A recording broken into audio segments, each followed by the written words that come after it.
ஸ்ரீமதே ராமானுஜாய நமஹா. நேத்து ராமானுஜ வித்யை அப்படின்ற கோர்ஸை பத்தி பார்த்தோம்.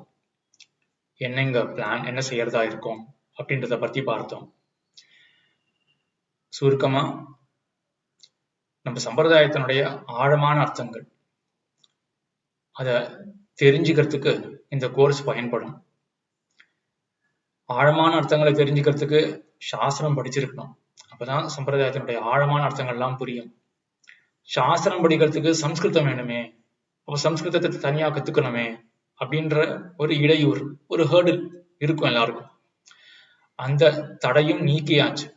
நமக்கு தெரிஞ்ச தமிழை கொண்டு சாஸ்திரத்தை ஆழமாக கற்றுக்கொள்ள முடியும். சாஸ்திரத்தை ஆழமாக கற்றுக்கொண்ட பிறகு சம்பிரதாய விஷயங்களை ஆழமாக கற்றுக்கொள்ள முடியும். ஆக அந்தந்த சம்பிரதாயத்தை சேர்ந்த கிரந்தங்களை நாம் நன்றாக கற்கலாம். அதுதான் பயன் இந்த கோர்ஸுக்கு அப்படின்றத சொல்லியிருந்தேன். இந்த பயனை கருதி பல பேர் வந்துள்ளார்கள். ஆக அவர்களுக்கெல்லாம் இதுல ஆசை ஏற்கனவே இருக்கு. சம்பிரதாயத்தினுடைய அர்த்தத்தை நல்லா தெரிஞ்சுக்கணும், ஆழமாக தெரிஞ்சுக்க வேண்டும் அப்படின்னு. அவர்களை குறித்து இந்த வீடியோ கிடையாது. யாருக்கு சந்தேகம் இருக்கு, எதுக்காக சம்பிரதாயத்தினுடைய ஞானம், ஆழமாக ஞானம் எதுக்காக நாம் பெற வேண்டும் அப்படின்னு யாருக்கு சந்தேகம் இருக்குமோ அவர்களை குறித்து இந்த வீடியோ. முதல்ல ஞானம் வேணும் அப்படின்றத நம்ம பார்க்கலாம். இந்த சம்சாரத்துல, இந்த உலகத்துல இருக்கும் பொழுது எவ்வளவோ திக்குல இருந்து நமக்கு இடையூறுலாம் வரும். எப்படி இதெல்லாம் ஹேண்டில் பண்ணுவோம்? காமம், குரோதம், மற்றவரை பத்தி பொறாம, மதம் பிடிச்சு திரியறது, இந்த தீய பண்புகள்லாம் எல்லாருக்குமே விதி விலக்கே கிடையாது. எல்லாருக்குமே வர வாய்ப்பு உண்டு. வந்ததுன்னா எப்படி ஹேண்டில் பண்ணுவோம்? அதெல்லாம் சாஸ்திரம் வழி கொடுக்கும். ஞானம் இருந்தது என்றால் அந்த நேரத்துல, ஏன்னா ஞானம் தானே, எப்படி ஹேண்டில் பண்ணணும்னு தெரிஞ்சுக்கல அப்படின்னா அஞ்ஞானம். ஞானம் இல்லை, ஹேண்டில் பண்ண தெரியுதுன்னா அதான் ஞானம். அந்த ஞானம் எப்படி வரும்? சம்பிரதாயத்தை ஆழ்ந்து கற்கவே அந்த ஞானமானது வரும். ஆக இது அன்றாட வாழ்க்கையில இருக்கக்கூடியது. இதே போல அடுத்த ஒரு விஷயம், பயங்கரமா இருக்கணும் அப்படின்றதுக்காக சொல்லல, யதார்த்தத்தை சொல்றேன், இருக்கக்கூடியதை சொல்றேன். நம்ம சுத்தி இருக்கக்கூடிய பெரியவர்கள் எல்லாம் பார்க்கிறோம். கடைசி காலத்துல எவ்வளவோ சிரமப்படுறார்கள். படுத்த படுக்கையாக பல மாசங்கள் இருக்கார்கள், எவ்வளவோ கஷ்டப்படுறார்கள். அந்த மாதிரி நிலை ஏன் வராதானே? இது யதார்த்தம். அது எப்படி பிளான் பண்ணியிருக்கோம்? வரக்கூடியதுக்கு நம்ம என்ன பிளான் பண்ணியிருக்கோம், என்ன பண்ண முடியும்? சில பேர் இந்த மாதிரி பிளான் பண்ணுவார்கள். எங்களுடைய ஃபேமிலியில என்ன ட்ரெயிட் அப்படின்னா, கொலஸ்ட்ரால் வர வாய்ப்பு இருக்கு, ஆகையினால நான் எண்ணெய் பக்ஷணங்கள்லாம் சாப்பிட்றது கிடையாது. இது ஒரு பிளான் தான். சரி, அந்த வயசுக்கு பிறகு கொலஸ்ட்ரால் வராம தடுத்துக்கிறதுக்கு நான் இந்த மாதிரி பிளான் பண்ணி வச்சிருக்கேன்னு. சரி, கொலஸ்ட்ரால் வராது, வேற வியாதி வராதானே? எந்த வியாதி வேணாலும் வரலாமே. அப்ப எல்லாத்துக்கும் சரி நம்ம என்ன பிளான் பண்ணி வச்சிருக்கோம்? அப்போ கொலஸ்ட்ரால் வரக்கூடாது அப்படின்றதுக்காக பிளான் பண்ணிட்டோம் இல்லையா? அப்ப மத்த வியாதி வந்தா என்ன அப்படின்னு என்ன பிளான் நமக்கு இருக்கு? ஒரே ஒரு சொல்யூஷன் தான் எல்லாத்துக்குமே சேர்ந்து, ஞானம் தான். ஞானம் இருந்ததுன்னா கண்டிப்பா அந்த சொல்யூஷனை, அந்த சிச்சுவேஷனை ஹேண்டில் பண்றதுக்கு நமக்கு தகுதி இருக்கும். ஹேண்டில் பண்ணுவோம் அந்த சிச்சுவேஷனை. இந்த உலகத்திலேயே ஒரு ஞானி இருக்கார். அவருக்கு நான் கஷ்டங்கள்லாம் வராதானே? கண்டிப்பா அவருக்கும் கஷ்டங்கள் தான். கார்பங்காடு சுவாமி அப்படின்னு எழுந்தோடி இருந்தார், மகா ஞானி. அந்த சுவாமிக்கு பெரிய குடும்பம், நிறைய பிள்ளைகள். இப்படி இருக்கிற அந்த சுவாமி பெரிய வருமானம் கிடையாது. அவர் காலக்ஷேபம் சாதிப்பார், அவர்களுக்கு சிஷ்யர்கள்லாம் கொஞ்சம் கொடுப்பார்கள். இவ்வளவுதான் அவருடைய நிலையானது. ஆனாலும் அந்த சுவாமி சொல்லுவாராம், காசுன்றது குப்பையை போல, காத்தடிச்சா குப்பை அங்கேயே நீங்க வரும், மறுபடியும் காத்தடிச்சா இங்கே அங்க போயிடும். அதே போலதான் காசு வரும் போகும்.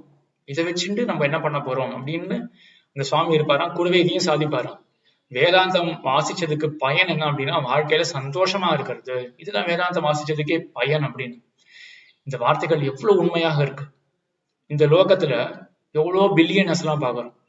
உங்களுடைய வேல்யூ எல்லாம் ஸ்டாக் பேஸ்டா இருக்கும். அந்த ஸ்டாக்குடைய வேல்யூ இறங்கும். இறங்கிச்சுன்னா என்ன ஆகும்னா, நேத்திக்கு அவனுடைய வேல்யூ 10 பில்லியன் அப்படின்னு இருக்கும், இன்னைக்கு அவன் வேல்யூ 2 பில்லியன் தான் அப்படின்ற ஆயிடும். இதை கண்டு அவன் வருத்தப்படுவான். 2 பில்லியன் இருக்கே அப்படின்னு சந்தோஷப்பட மாட்டான். 8 பில்லியன் போச்சு அப்படின்னு வருத்தப்படுவான். இப்ப நம்ம யோசிச்சு பார்க்கணும், இதுக்காகவா காசு? எல்லா ஆத்மாக்களுக்கும் என்ன வேண்டி இருக்கு? சந்தோஷம் தான் வேண்டி இருக்கு. அதை யாருமே டினை பண்ண போறது கிடையாது. எனக்கு துக்கம் வரக்கூடாது, நான் சுகமாக இருக்கணும் அப்படின்னு எல்லாருக்குமே ஆசை. ஆனா அவன் என்ன பண்றான்னா, அந்த சுகத்தை காசு கொடுக்கும் அப்படின்னு காசுக்கு பின்னாடி போறான். போனவன் இதை தெரிஞ்சுக்க மாட்டானா? 8 பில்லியன் இழந்திருக்கேன் அப்படின்றத நினைச்சு வருத்தப்படுறேனே ஒழிய 2 பில்லியன் இருக்கு அப்படின்னு சுக்கப்பட தெரியல. ஆக காசுனால எனக்கு வருத்தம் தான் அப்படின்றத யோசிக்க ஒட்டாம எம்பெருமானுடைய மாயை எப்படி தடுக்கிறதுன்னு பாருங்க. ஆக காசு சந்தோஷத்தை கொடுக்காது, ஆனா ஒவ்வொரு ஆத்மாவுக்கும் வேண்டியது சந்தோஷம்தான் அப்படின்றத புரிஞ்சுக்காம அவன் காசு பின்னாடி ஓடுறானே ஒழிய சந்தோஷத்தை உண்மையாக கொடுக்கக்கூடியது ஞானம். ஞானத்தின் பின்னாடி ஓட மாட்டேங்கிறான். எப்பேற்பட்ட ஒரு ஆச்சரியம் இது. ஆக இந்த ஞானம் இருந்ததுன்னா நம்மளுடைய வாழ்க்கையில என்னென்ன பிரச்சனைகள் வருமோ எல்லாத்துக்கும் ஒரே ஒரு சொல்யூஷன் தான், ஆழமான ஞானம் அப்படின்றதுதான் ஒரே ஒரு சொல்யூஷன்.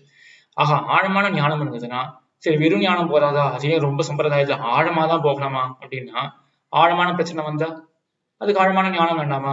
வெறும் நுனிப்புல மட்டும் மேய்ந்தோம் அப்படின்னு வச்சுப்போமே, பெருசா பிரச்சனை வருது, எப்படி ஹேண்டில் பண்ணணும்னு எப்படி தெரியும்? அதனால எவ்வளவு ஆழமான ஞானத்தை நம்ம சம்பாதிக்கிறோமோ, ஒரு உதாரணம் பார்க்கலாம். கார் எடுத்துன்னு போறோம் ஹைவேல, கார் பஞ்சர் ஆச்சுன்னா என்ன பண்ணுவோம் நம்ம?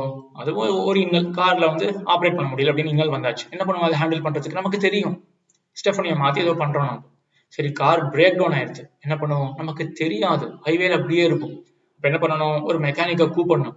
இங்க அந்த மாதிரிலாம் ஓனர் தனி மெக்கானிக் தனி அப்படிலாம் கிடையாது. மனசு தானே, மனசு போகும்போது பிரேக் டவுன் ஆச்சுன்னா என்ன பண்றது? நிறைய பேருக்கு வருது அதெல்லாம் டிப்ரெஷன் அப்படின்னு சொல்றார்கள். எப்படி ஹேண்டில் பண்றதுன்னு தெரியலையே. ஏன் மெக்கானிக் தனியால யாரையும் கூப்பிட முடியாது, தானே பழக்கப்படுத்திக்கல. இந்த மாதிரி பிரச்சனை வந்தா எப்படி ஹேண்டில் பண்ணணும் பழக்கப்படுத்திக்கல. அப்ப ஆழமான பிரச்சனை வந்தா ஹேண்டில் பண்றதுக்கு கண்டிப்பா ஆழமான ஞானம் தேவை. இது ஒரு கண்ணோட்டத்துல ஞானம் வேணும் அப்படின்றது. இன்னொரு கண்ணோட்டத்திலையும் பார்க்கலாம். சரி, சம்பிரதாயத்துல ஒரு ஆழமான ஞானம் இல்லை அப்படின்னு வச்சுப்போமே, சரி நம்மளுடைய வாழ்க்கையை இப்ப எப்படிதான் நம்ம அமைச்சுக்கிறோம், எப்படி நினைச்சிட்டு இருக்கோம் நம்ம எப்படி வாழ்க்கையை நம்ம அமைச்சிக்கலாம் அப்படின்னு. இன்னைக்கு வந்து 40 வயசுல யாரோ ஒருத்தர் இருக்காரு அப்படின்னு வச்சுப்போமே, 30ஸ்லயோ 40ஸ்லயோ இருக்காரு. என்ன நினைச்சிட்டு இருக்கீங்க? எப்படி வாழ்க்கையை நீங்க எப்படி என்விஷன் பண்றீங்க, எப்படி அமைச்சிக்கலாம் என்று? ஏதாவது ஒரு பிளான் இருக்கும். ஸ்பிரிச்சுவலாகவும் சில பேர் இருப்பார்கள் இல்லையா? அப்போ ஸ்பிரிச்சுவல் இன்டென்ஷன் ஏற்கனவே இருக்கிறவர்கள் இப்படி யோசிக்கலாம், 55ல கண்டிப்பா எனக்கு வேண்டியதெல்லாம் சம்பாதிச்சுட்டு வேணாம், அதுக்கப்புறம் 55ல இருந்து 70 கண்டிப்பா அநேகமா எல்லாரும் இப்போ வந்து ஓரளவுக்கு உடம்புலாம் யாருக்கும் 70 வரைக்கும் யாருக்கும் உடம்புலாம் வரல. ஸோ ஓரளவுக்கு ஹெல்த்தியா தான் இருக்கா, ஆக்டிவா தான் 70 வரைக்கும் இருக்கார்கள். அப்போ இந்த 55ல இருந்து 70 இருக்கக்கூடிய அந்த 15 வருஷத்துல எப்படி போக்கலாம் யோசிச்சு பாருங்க. ஸ்பிரிச்சுவல் இன்ட்ரெஸ்ட் வந்தாச்சு, கோயிலே சுத்தின்னு இருக்கும், அது ஒரு இருக்கு, அது ஒரு ஆப்ஷன் இருக்கு, கோயிலே எங்கெங்க எல்லாம் கைங்கரியம் இருக்கோ அங்கெல்லாம் பண்ணிட்டு இருக்கேன் அப்படின்னு. ஆனா நமக்கே தோணாதா, இந்த கைங்கரியம் பண்றது ஞானத்தை கொண்டு இந்த கைங்கரியம் பண்ணா எவ்வளவு அழகா இருக்கும் இந்த கைங்கரியம். மேலும் இந்த கைங்கரியம் ஏன் பண்றோம்? பகவான் தான் புருஷார்த்தம், அவனை தான் அடையணும் அப்படின்றதுலாம் எப்படி தெரிஞ்சுட்டோம்? ஆழ்வார் ஆச்சாரியர்களுடைய பாசுரங்களை கொண்டுதான் நம்ம தெரிஞ்சுட்டோம். அந்த பாசுரங்களுக்கு ஆழமான அர்த்தம் என்ன அப்படின்னு நமக்கு ஒரு ஆசை வராதா? தெரிஞ்சுக்கலாமே அப்படின்னு ஒரு ஆசை வராதா? அப்போ ஆசை வந்ததுன்னா அந்த வயசுல நம்ம என்ன பண்ணுவோம்? ஐயோ, சின்ன வயசுலயே கொஞ்சம் கத்துட்டு இருக்கலாமே, இப்போ நல்லா ஆழமாவே போயிருக்கலாமே அப்படின்னு ஒரு வருத்தம் வராதா? வருத்தப்பட்டு அப்ப என்ன பயன் இருக்கு? போன அந்த 10-15 வருஷத்தை மீட்க முடியாது.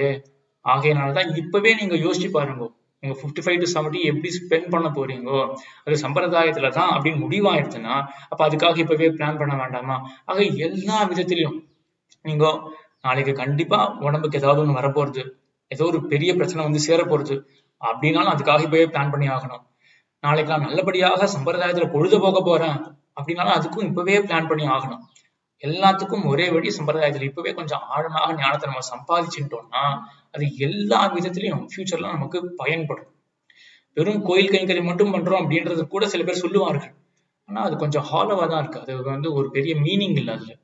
ஒரு ஆச்சாரியருக்கு உற்சவம் நம்ம செய்யறோம், வேதாந்த தேசிகனுக்கு 750 கொண்டாடினோம் அப்படின்னா அவர் சொன்னது என்னன்னே தெரியாது, ஆனா அவருக்கு உற்சவம் பண்றேன் அப்படின்னா இதை அவர் விரும்புவாரா? மணவாள மாமனிகளுக்கு வருஷந்தோறும் எல்லா சன்னதிகள்ல வருஷந்தோறும் விமர்சையா மணவாள மாமனிகளுக்கு உற்சவமானது கொண்டாடப்படுகின்றது. ஆனா மணவாள மாமனிகள் அருளி செய்த கிரந்தத்தை பத்தி எனக்கு தெரியாது அப்படின்னா இதை அந்த மாமனிகள் திருவுளத்துக்கு உகுக்குமா? எனக்கு நீ 10 படி புளியோதரை 10 படி சக்கர பொங்கல் இது பண்ணி சமர்ப்பிக்கிறது எனக்கு முக்கியமா, நான் எழுதி வச்ச கிரந்தத்தை நீ படிக்கலையே அப்படின்னு அவர் திருவுளம் இருக்காதா?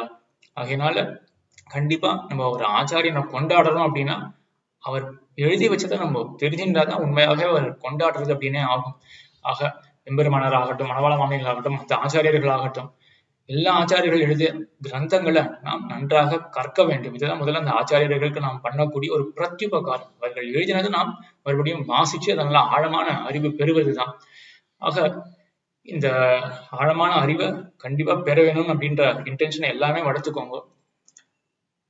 எதிர்காலத்துல நீங்க எப்படி வாழ்க்கையை அமைச்சிக்க போறீங்க அப்படின்றத நல்லாவே போய் யோசிச்சு பாருங்க. யோசிச்சு பார்த்துட்டு டைமை வேஸ்ட் பண்ணாம ஒழுங்கா இந்த ஆப்பர்ச்சுனிட்டியை எடுத்துக்கோங்க. ஏன்னா இதுல சம்ஸ்கிருத பாஷை தேவை அப்படின்றதும் நீக்கப்பட்டாச்சு. சம்ஸ்கிருத பாஷை தேவை கிடையாது. நமக்கு தெரிஞ்ச தமிழை கொண்டே சாஸ்திரத்தை நல்லாக படித்து அதுக்கு பிறகு வேதாந்தத்தை ஓரளவுக்கு நன்றாக கற்று அதற்கு பிறகு நாம் சம்பிரதாயத்தில் இருக்கக்கூடிய ஆழமான கிரந்தங்கள்ல நாமே பார்க்கலாம். ஏற்கனவே காலக்ஷேபம் ஆனவர்கள் தாங்களே பார்த்துக்கலாம்.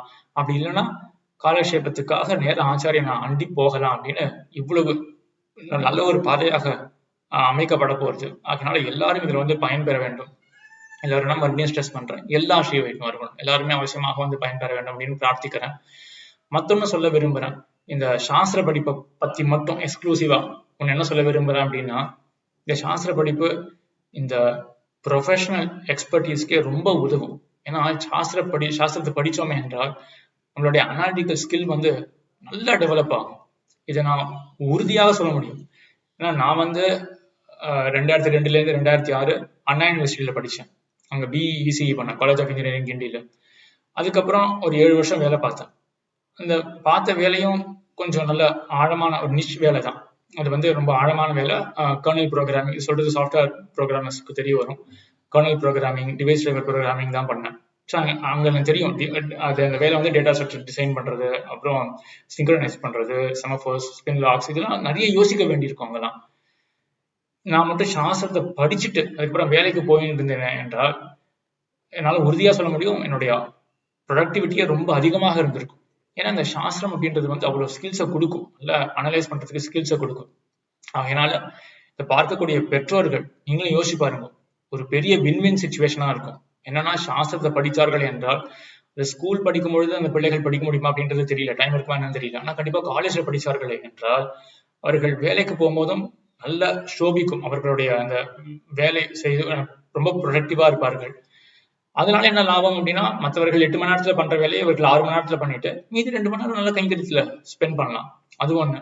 மத்தொன்னு, கூடவே சேர்ந்து சம்பிரதாயத்தை ஆழமா தெரிஞ்சுக்க ப்ரொஃபஷனல் எக்ஸ்பர்டீஸும் டெவலப் ஆகுது, அந்த அனாலிட்டிக்கல் ஸ்கில்ஸும் டெவலப் ஆகுதுனால மேலும் சம்பிரதாயத்தை பத்தி தெரிஞ்சுக்கிறதுனால நாளைக்கு இவர்களுடைய இந்த ஸ்பிரிச்சுவல் வாழ்க்கையும் நன்றாக சோபிக்கும் அப்படின்றதுனால ஒரு பெரிய வின்வின் சுச்சுவேஷன். ஆக எல்லா விதத்திலையும் எல்லா இடத்துலையும் கேட்டுக்கொள்வது என்னன்னா, இந்த காலத்தை மட்டும் கழிக்காதீங்க. காலத்தை கழிச்சா மீட்டு கொண்டு வர முடியாது என்று விண்ணப்பித்துக் கொண்டு எல்லாரும் இதுல சேருமாறு நான் கேட்டுக்கொள்கிறேன். மத்தொன்னு என்னன்னா, இந்த மெசேஜை தயவுசெய்து எவ்வளவு முடியுமோ எல்லாருக்கும் பாஸ் பண்ணுங்க. எல்லாரும் தெரிஞ்சுக்கணும், ஞானம் இருந்தால்தான் இந்த சம்சாரத்துல இருக்கக்கூடிய ஒரே சொல்யூஷன் என்ன அப்படின்றதுனா ஞானம் தான். அப்பதான் ஹேண்டில் பண்ண முடியும் சம்சாரத்தை அப்படின்றது எல்லாருக்கும் தெரியணும். அதுவும் ஆழமான ஞானம்.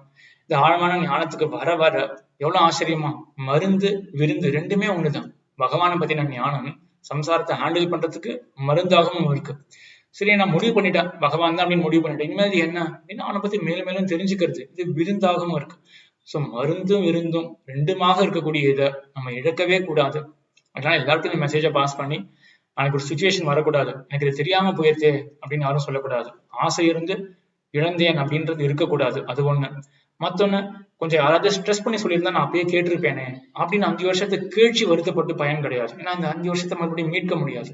அதனால என்னுடைய விண்ணப்பம் என்னன்னா, எப்படியாவது இதை எல்லாருக்கும் கொஞ்சம் ஃபார்வர்ட் பண்ணி எல்லாருக்கும், நீங்களும் யாருக்காவது இதை கன்வின்ஸ் ஆகிட்டீங்கன்னா, இன்னொன்னு கன்வின்ஸ் ஆகுது எப்படின்னா, இது இது தேன் தேன் தேன் அப்படின்னு லவுட் ஸ்பீக்கர் போட்டு கத்தினா கூட ஒன்றும் சரியா புரியாது யாருக்கும். எப்படியாவது நாக்க நீட்டை வச்சு ஒரு சொட்டு தேனை இட்டாதான் புரிய வரும் அது தேன் அப்படின்றது. அது போலதான் இது இருக்கு. நான் அனுபவிச்சு சொல்றேன். ஏன்னா 2 உலகத்தையும் பார்த்திருக்கேன், அந்த கம்ப்யூட்டர் உலகத்தையும் பார்த்திருக்கேன், இதையும் இந்த சாஸ்திர உலகத்தையும் பார்த்திருக்கேன். அனுபவிச்சு சொல்றேன், இது அவ்வளவு இனிமையாக இருக்கும், நமக்கு அவ்வளவு நன்மையை கொடுக்கும். அதனால யாராவது கன்வின்ஸ் ஆயிட்டீங்கன்னா தயவுசெய்து அடுத்தவர்களையும் கன்வின்ஸ் பண்ண பாருங்க. எல்லாரும் சேர்ந்து ஞானத்தை பெற்று எம்பெருமான் திருவடிகளை அடைந்து சந்தோஷமாக இருக்க வேண்டும் என்று விண்ணப்பித்துக் கொண்டு அமைகிறேன்.